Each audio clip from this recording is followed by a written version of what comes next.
I want to ask you this one question. Where in your life are you still acting like you are fragile? Where in your marriage are you acting like you're fragile? And how can you challenge that thought today? Before we go further, this episode is for the woman who is starting to see that playing small is no longer working in her life. If you're ready to live differently, I want you to stay with me. Recently, some of you know I did something that if you asked me a few years ago, I would have thought, well, I don't think I will ever do that. I don't think I can. And I want to share a little bit about that with you. I took a solo motorcycle trip to Strathmore, Alberta. And I do remember at one point saying to people, you know what, someday I'm going to ride to my daughter's house out in Strathmore, Alberta, and I'm going to get on my motorcycle and I'm going to go all by myself. And it's not because I wanted to go by myself so much or that I was trying to be Mrs. Independent. It was just because I had a sense that it was very likely. It was really a thing for me. It was a desire that God had placed in my heart. And if some of you are wondering, how do you know where God's leading you? One of the best things you can ask yourself is, what are some of the desires that I am feeling right now? And we've been really afraid or taught not to follow after those things very often because we make out like that would be selfish or maybe that's not really God's plan. But I think that's one of the ways he actually does direct us in our lives. He is laying out that plan by creating a certain desire, longing, and wanting in our lives. And a lot of times we can't really even access that because we are so used to doing what we are supposed to do and what would seem responsible that we don't even know what that desire feels like inside of us anymore. I had said out loud one time, one of these days I'm going to ride my motorcycle over the Rockies to my daughter's house in Alberta. And I thought, part of my brain, like, I even asked myself, why are you saying that? Like, you're lying to yourself, right? Like my brain was going, no, you're not. And yet there was this desire in my heart to have this adventure and to do it. And I did have it very clear in my head that I would be going alone. And so lo and behold, I have taken this bold adventure, as many of you followed along this last week. And so it wasn't smooth. It wasn't easy. And at several points, I felt like maybe I had stepped into something that I wasn't fully prepared for. Anybody know what I'm talking about? Right?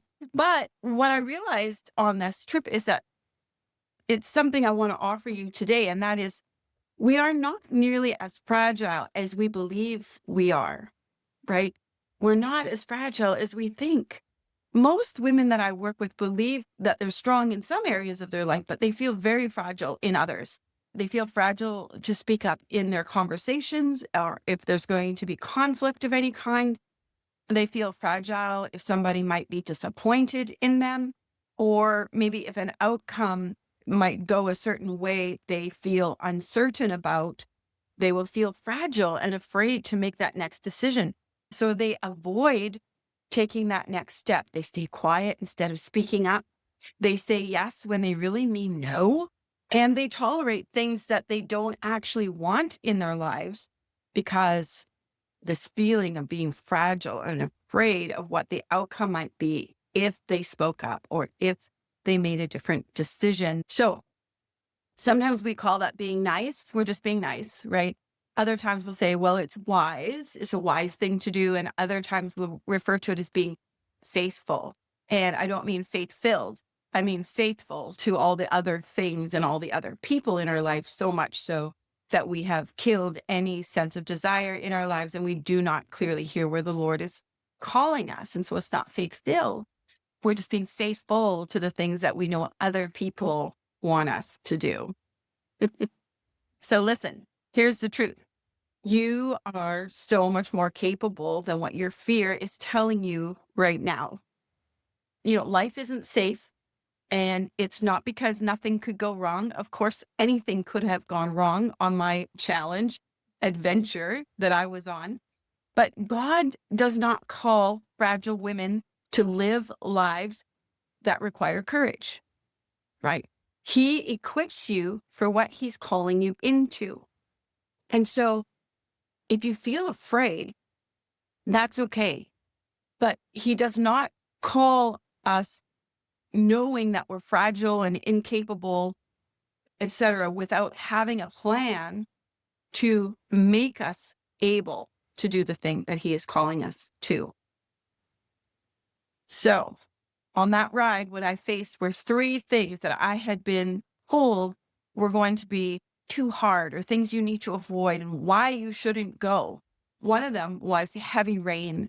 And as some of you who followed my Facebook group know, that I faced heavy rain only 3 hours away from home.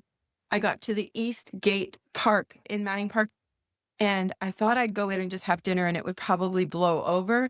And it was worse when I came out. I'd waited for 2 hours for the rain to clear.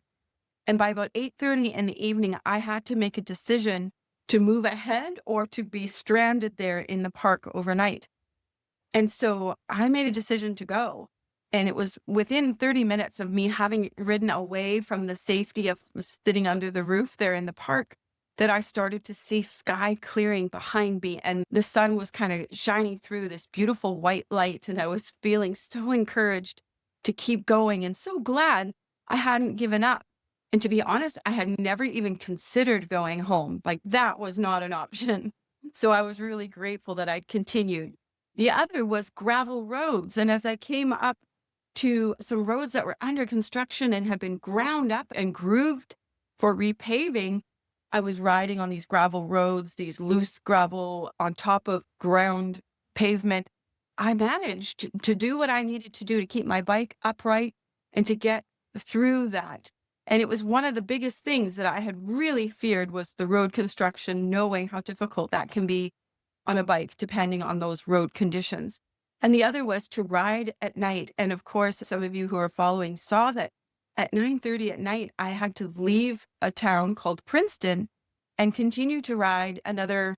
It should have only been about a half hour, but it took an hour because of the road construction and the ground up gravel and pavement. It took me an hour to get to the next town. So I was riding in the dark.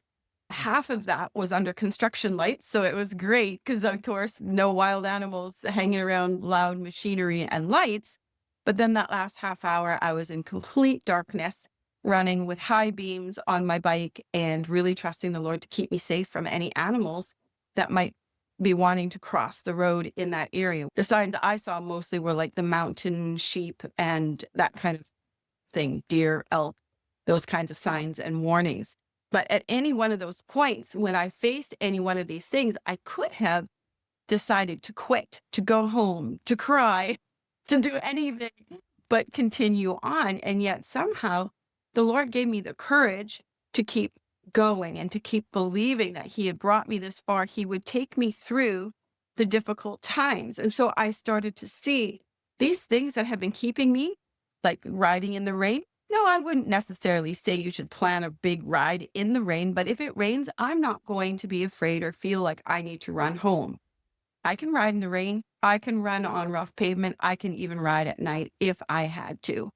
Again, these are not ideal situations that you would intentionally choose for yourself. But the truth of the matter is, you can't know in advance if you're going to run into any of these hardships. And if you were going to avoid them, it would mean missing out on an adventure of a lifetime that God is calling you into with him.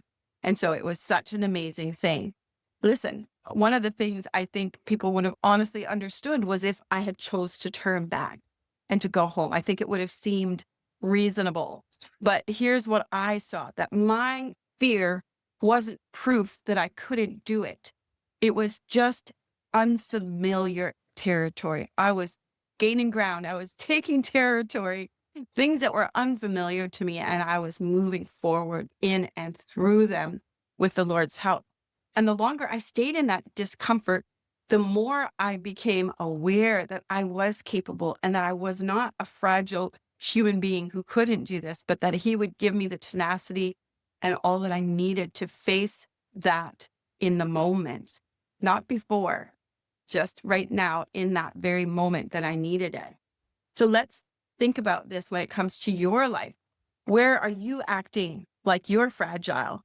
Is it your lack of willingness to set a boundary because you're worried about somebody taking offense? Or even, I had somebody laugh at me one time when I made a boundary. They just laughed. They thought I was kidding. And I had to stand my ground and say, no, actually, this is actually what I'm saying to you, is that I don't want this to happen. And so I won't be available. And I remember how that felt, but it was such a good thing that I learned how to stand in that moment, even when somebody would laugh at me.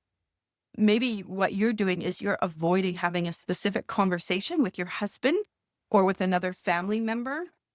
Maybe you're saying yes to things that you already resent that you have to do. And you think, I don't want to do these things anymore, but you keep saying yes because people expect you to. And maybe you're holding back your opinion because you think by not saying what you think, you're keeping the peace, right? These are ways that we keep ourselves small and avoid showing up for the life God has called us to. So this week, I want to ask you to do something with me. Go ahead and identify one situation in your life that you've been avoiding. Maybe it's making a phone call to somebody. Maybe it's canceling an appointment or a reservation that you don't want to keep. Ask yourself, honestly, what am I afraid of? What am I thinking might happen? What is keeping me from it, right? What is keeping me from making that next step? And then ask yourself, if that did happen, could I handle it with God's help? Is it possible that if I made this boundary and somebody laughed at me, could I, with God's help, stand my ground and be firm and reiterate, even if it makes somebody else mad or they make fun of me? Just really sit with that and see. Maybe for you, it's something else. For some of you, it's about your children. Sometimes maybe your adult children have chosen a different way of life, or you have a parent who is putting pressure on you to do something and you don't want to. You and your husband both maybe don't want to, or just you don't want to. And so you're feeling a lot of pressure. Are you willing to say, no, I will not be doing that anymore? And stand there and just believe that with God's help, you can do this thing. You are not as fragile as you believe. And this is true about marriages too. A lot of times women feel like their marriages are incredibly fragile. I want you to know it's very likely that your marriage relationship is not as fragile and tenuous as you think it is. So we want to know, can we allow God to show us that we can handle it with his help? Not perfectly, but with faith. We want to take just one step toward that goal. And it's not to prove something to anybody else. It's so that you can live in alignment with your own thoughts and beliefs. What an amazing thing, right? What if everything you did lined up with what you thought and you believed, and only those things? How different would your life be today? Here's what I want you to think about. What is it costing you to not show up in your life that way? If I had shied away from that dream, if I had let go of that idea and waited to stay until my husband wanted to go or until I felt more ready, I may have missed this amazing adventure that I had. You're not going to just stay safe, but you are also going to stay small. You are going to miss the growth and the confidence that can be built up in you by trusting in the Lord himself. You're going to miss the evidence that God is actually with you in the hard things. You're going to miss that experience of walking through that with him. And eventually, you're going to start building a life around avoiding the hard things. Like, who wants a life like that, where you're doing everything in your life to avoid the thing that scares you? Do you see how small your life could be if you kept doing that? If we keep doing that, we're missing out on who it is God called us to be, right? We're to be bold and courageous women. If you build your life around the thing that you're avoiding instead of doing the thing you're called to be, then you are going to be missing out on the very life that God has created you for. If this is a shift that you're ready for, not just to understand it, but to actually step into it and start living it out in your own life, I want you to know that I work with women who are done seeing themselves as small and fragile. They're ready to become steady and grounded and clear in their lives and in their relationships. What you don't need is more time. What you do need is a different way of seeing yourself. I could have stayed home and told myself it was too big, it was too much, it was too dangerous, it was foolish, some would say, right? I could have, but I would have been wrong. And I think in some area of your life, you might be wrong too. You might not realize how very strong, how powerful, and how courageous you really are. And so I want to invite you, go ahead, reach out. I'll leave some notes down below. I look forward to hearing from you. Have an amazing week. Thank you. Bye for now.